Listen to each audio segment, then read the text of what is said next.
We're going to be looking at Brexit 3 months on. What does it all mean? And from delays at the Port of Dover to difficulties with EU settlement schemes, from the Irish border to the additional bureaucracy of trading with the EU, every day we learn more about the problems we're facing as a result of Brexit. So our first panel is going to talk you through some of that. We're joined by our chair for the session, Sajjad Karim, who has recently joined the European movement as a member of our executive committee, by Stephen Farry, MP, Kate Smart from Settled, and political blogger Jon Worth. I think it's going to be a fantastic session. Over to you. Thank you very much, Anna, and good morning, everybody. May I also, on behalf of the European movement, first of all, welcome all of you and thank you, the thousands of you that have registered to be in attendance today. You are all very welcome. And if, like us, and I'm sure many of you do believe that Britain's place is right at the heart of Europe, and then if you're not already a member, do come and join us and let's continue to build this movement together.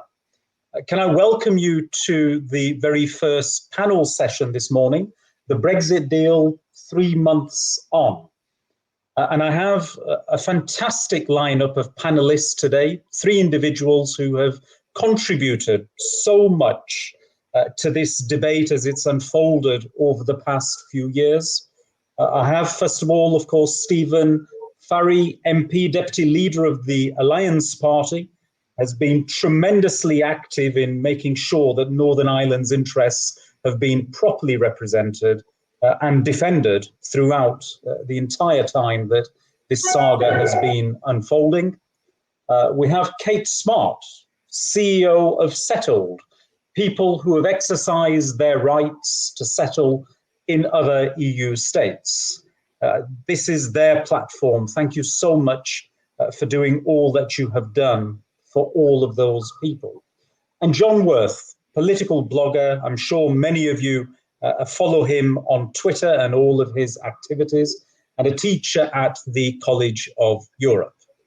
Now, I'd like to come to each of you in turn, just to give you 2 minutes each to deal with the title of the question, the Brexit deal 3 months on. So if I may, first of all, invite you, Stephen, please. Well, thank you very much, and good morning, everyone. I'm largely going to speak from the perspective of Northern Ireland and our experiences in the first 3 months. To say it's been difficult, I think, is an understatement. We always knew that Brexit would be a huge challenge to Northern Ireland.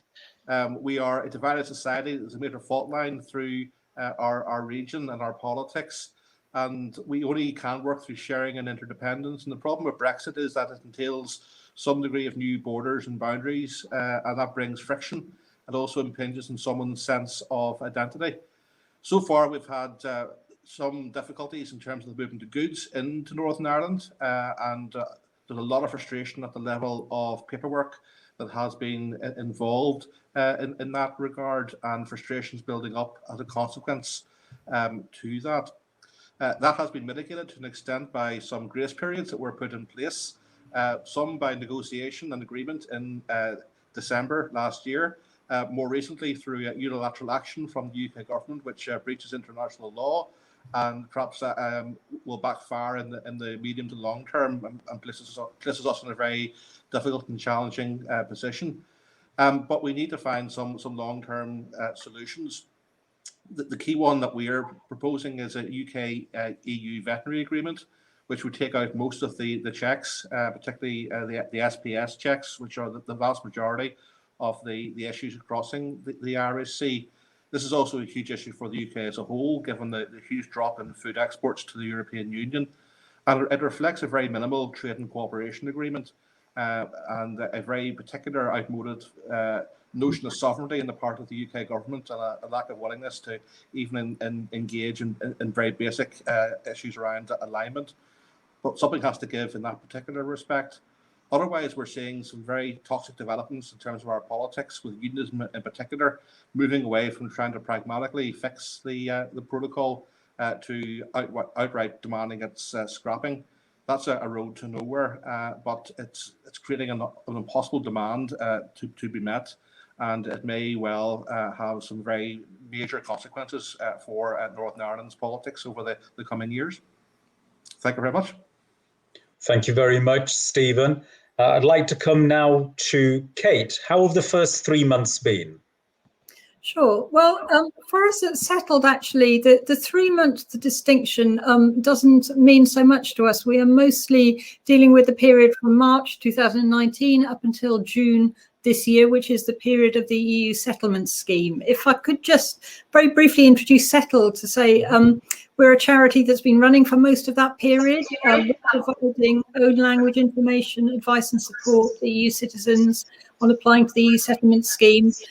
We started off working in local communities, but because of the pandemic, we've evolved to provide telephone helplines and online advice forums in various languages, and hosting online information sessions. We've got 100 volunteers spread throughout the UK, giving basic immigration advice to fellow Europeans. Most people, I'm sure, listening will be aware of the EU settlement scheme, so I won't say too much about that. But I think if I could give you 3 key messages, it's firstly that we think not everyone will apply before the deadline for good reasons. Secondly, that we think people will have problems proving their status once they've got it, and thirdly that there is likely to be discrimination after the event. As Caroline Lucas said, we worry about who might be blamed. To say a little bit in more detail about the kinds of people that we're most concerned about, so people who are just not aware that they need to apply or struggling with the process because they've got IT or document difficulties, people who are very isolated, perhaps living in rural locations away from people of the same nationality, or people working in very precarious employment, farming, fisheries, food processing, and so on, people who lack good spoken English. We're concerned for people who've been resident here for a long time. You might think that they are the most settled, but actually people then have a false confidence that this scheme might not apply to them. And that includes people who are very elderly and now in care homes. We spoke last week to a care home manager who said he just has no idea how many of the residents that he has are actually EU citizens, and nobody is taking steps to make applications for them in the current pandemic because they've got other things to worry about. We're concerned about children who are at risk if their parents do not apply for themselves, or if the parents do not realise that they need to apply for children too. And just in the recent couple of months, we are now seeing a lot of people who are needing help because there are more restrictive rules now about bringing family members to the UK under the settlement scheme. People are concerned about breaks in their residence that were unexpected because they've been stuck abroad for extended periods because of COVID. And there is a building issue of backlogs of delays for passport reissues at embassies and consulates because they weren't expecting to have to deal with things on this scale. And that's affecting people who are trying to get a first passport for a young child, or people who are trying to renew. And of course, it's difficult to get your EUSS application done successfully without your home passport. So there's all sorts of reasons why people won't have applied in time. They're valid reasons, and we hope that people will not be penalised for them after the June deadline. We're already beginning to see people with problems proving their status. We're almost daily getting phone calls from people saying, can you just tell me how to do this one more time? And we know that in North London, as an example, one local authority was sufficiently concerned to do a survey through the schools network of European families, and found that out of 200 families, only 2 adults knew how to prove their status using their mobile phones. And then finally, discrimination. As I said, I mean, we are beginning to see this emerging, and we're expecting it will grow, whether it's direct or indirect. People's confusion can contribute to it. So, for example, we were told the other day about somebody who had a job offered and then withdrawn because the HR manager just couldn't believe that they didn't have a paper document to show. It is mostly families that are affected by this in all of their complexities, and we're really hoping that maybe people watching this today, who I'm sure are many of them are seasoned campaigners, can raise awareness so that there's more sympathy and understanding when we get past the deadline and some of these problems really start to hit. Thank you.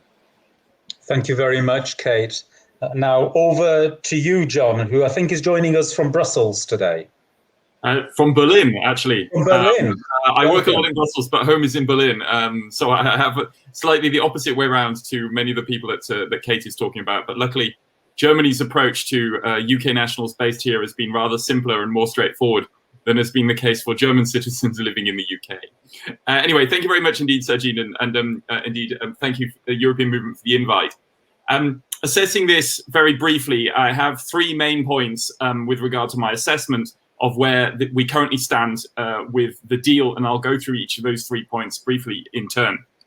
The first is that the current situation with the Brexit deal altogether as it currently stands, it is not just bad, but it is also unfair. And I think it's quite important to stipulate that. Now, putting Stephen's points of Northern Ireland to one side just for a moment, let's just concern ourselves with the situation at Dover with regard to imports and exports. If you are an importer of fruit and vegetables from the EU to the UK, all of that comes in without any checks. If you are the exporter, a UK exporter of pork, for example, and you have to send to the European Union, then you are submitted to full checks.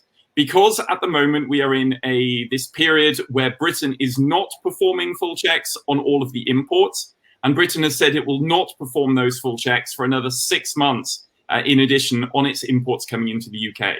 So that basically, if you're in the food and drinks industry, it's basically unfair. You face full checks as a British exporter, but those importing into the UK do.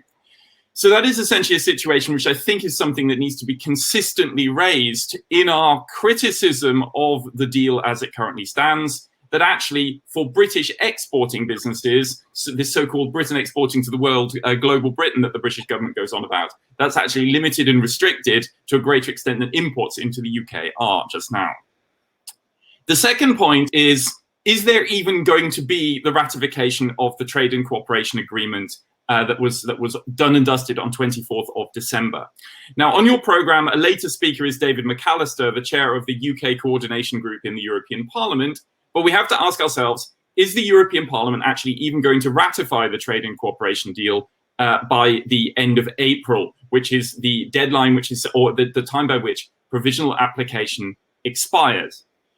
The European Parliament, not McAllister himself, but notably other MEPs, particularly Bernd Lange, a German Social Democrat, have essentially said, while Britain has essentially been messing the EU around with regard to grace periods, with regard to imports overall, and also the situation in Northern Ireland, can it even be the case that the European Parliament would be okay with even agreeing the deal as is?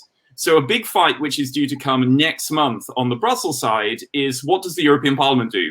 Does it basically say, we'll approve this deal even though we really doubt the UK government's motivations? Doubtful. It doesn't approve the deal, which leaves no deal, which would be far too dangerous in my view. Or does it ultimately say, hang on a minute, we need even more time? So provisional application of the deal would be extended still further. So actually getting the deal ratified is not completely altogether sorted out just yet. So that's a second question we need to ask ourselves. And how should the European Parliament behave on that point? And so listen out for that from David McAllister later. And then the third issue that I'd like to raise is, what are the options of moving forward from here? I think you need to break that one down into three separate solutions and think about who wins from each of those potential solutions to build on the deal. There are basically the options to turn a blind eye to the problems, make the deal work, or bring the entire UK closer to the European Union again. All right? So basically, turn a blind eye is what the British government is trying to do with regard to the situation in both Northern Ireland and in Dover, basically saying, we'll just unilaterally extend grace periods for imports, and we're going to be ready to extend them as long as we like. Britain is okay with that, and the European Union is concerned about it. Northern Ireland gets caught somewhere in between, and that's exactly Stephen Farry's point. Make the deal work is what the EU wants to do, but the UK doesn't want to do. So to even make that work for imports through Dover, for example, requires the completion of the truck parks at Ashford, for example, and actually making all of that work and the bureaucracy in the IT systems, the British government has been dragging its heels. So the EU is okay with that one, but the UK is not happy with that one. Or the third solution is what Stephen Farry referred to, which is bringing the whole of the UK closer to the European Union. So things like a veterinary agreement between the UK and the EU would solve the Northern Ireland points. It would solve problems at the border in Dover, But the UK refuses that because of the British government's sovereignty first take on Brexit. So there was a debate yesterday on Newsnight about exactly that topic, and the Conservative government is refusing that route because of their sovereignty first Brexit. So as far as I'm concerned, those third types of solutions, bringing the whole UK closer to the EU, and by so doing solving some of the problems that are implicit within the deal, should be what the European movement should be very solidly pushing to look at in the short to medium term. But they come up against a very solid opposition within the Conservative Party, although from a pragmatic perspective, those sorts of solutions make good sense. Anyway, that will do for my initial round of introduction. Thank you very much, John. Now, Stephen, you mentioned an approach of making this work. Now, Lord Frost himself has said that he doesn't believe the Northern Ireland Protocol is sustainable in the long term. So what's the point? Well, this is part of the difficulty. The Boris Johnson government has never fully recognised the implications of Brexit for Northern Ireland, and they have signed up to various agreements, but perhaps without not the full intention of honouring them. And even if you go back as far as the joint report in December 2017, which Theresa May signed up to, and David Davis then went on the Marr show the following Sunday and pretty much said, oh, we don't really mean what we said, which further complicated the negotiations.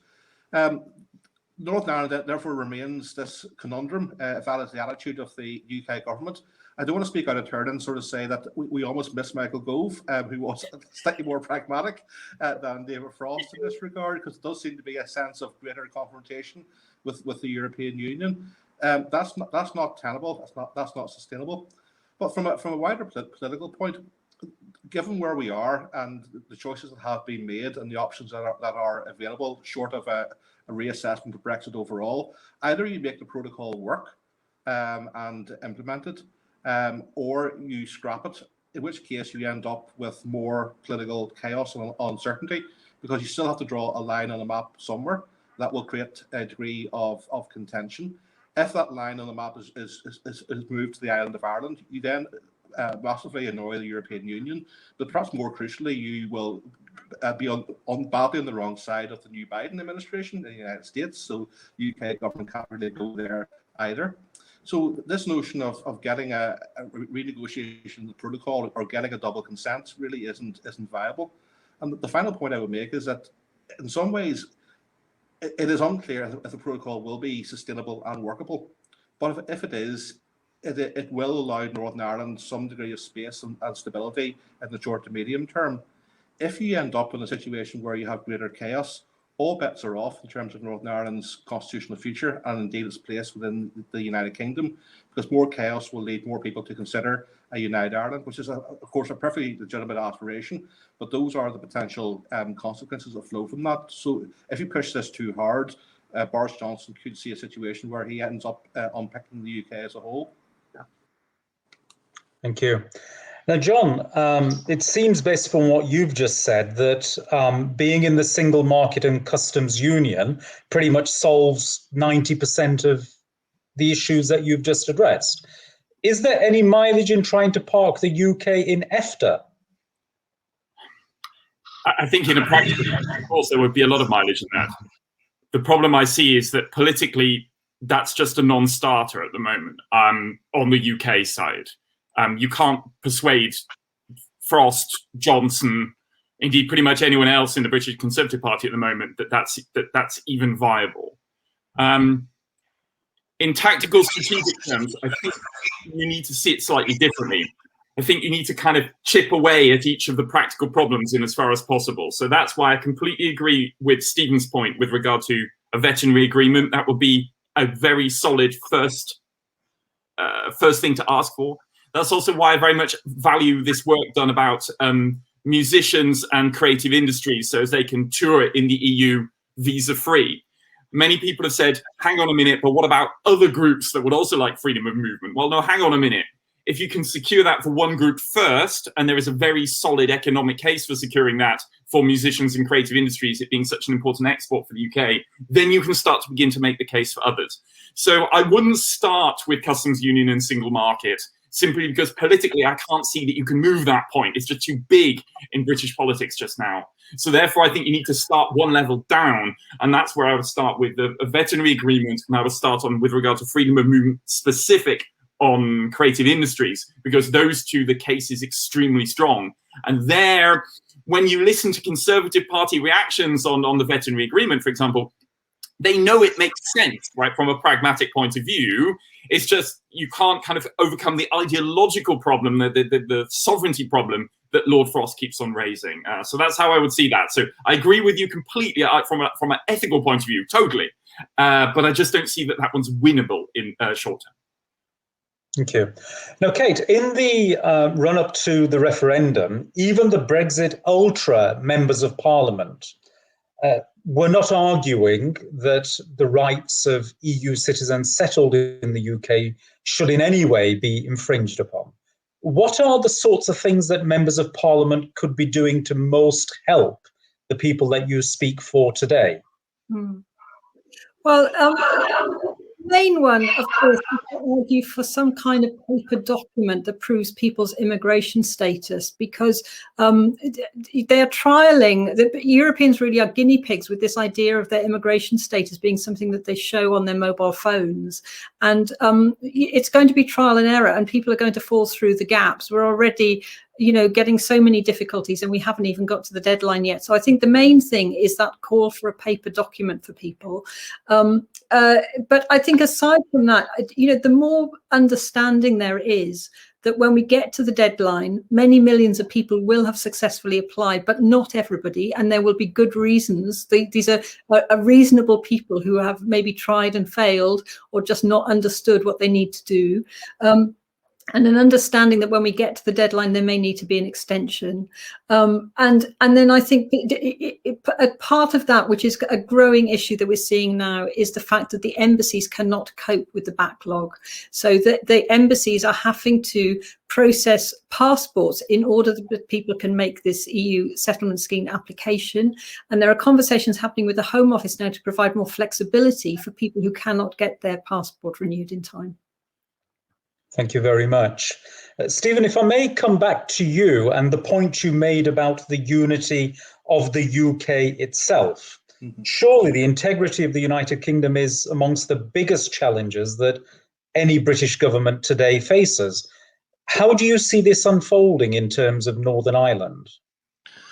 Well, this is one of the huge paradoxes of Brexit. There is a trade-off between how hard a Brexit is pursued in reality and the future cohesion of the UK. And I'm not quite sure that reality has quite dawned yet on this current government.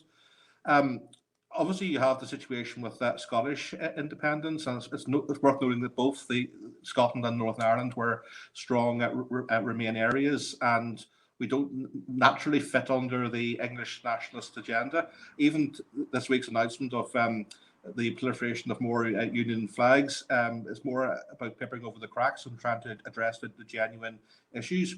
But Northern Ireland has always been a place apart. We are a divided society, and we're also a contested space in the sense that there is different constitutional aspirations. We have the principle of consent. We have the right to determine our own political future. Prior to Brexit, most people were comfortable, even on a pragmatic basis, of staying inside the United Kingdom. A United Ireland was largely an aspiration. Now that is a much more fluid debate. There's a much more active set of discussions happening in that regard. And nothing is going to happen in the near future, but it does seem now an inevitability that there will be a border poll at some stage, perhaps before the end of this current decade.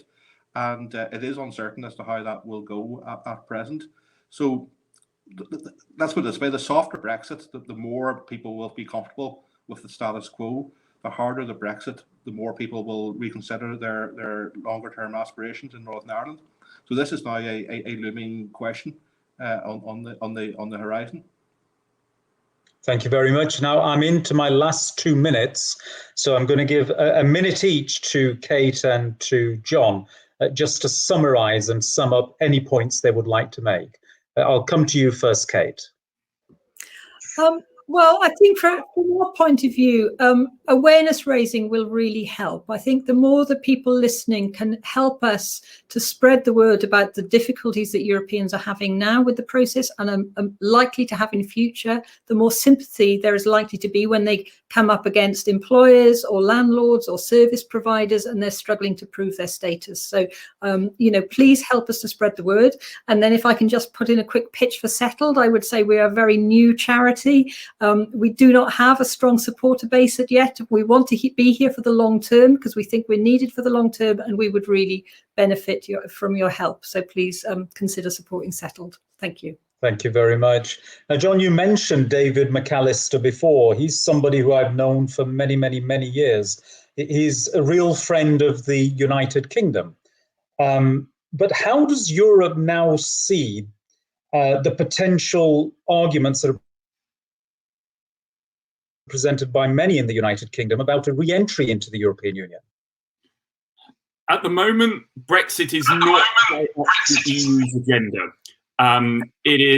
It's almost that, in fact, actually, the ending of the negotiations and the agreement of the Trade and Cooperation Agreement gave a kind of a framework to those relations EU side, and that was also all channeled through Michel Barnier, who led those negotiations on the EU side.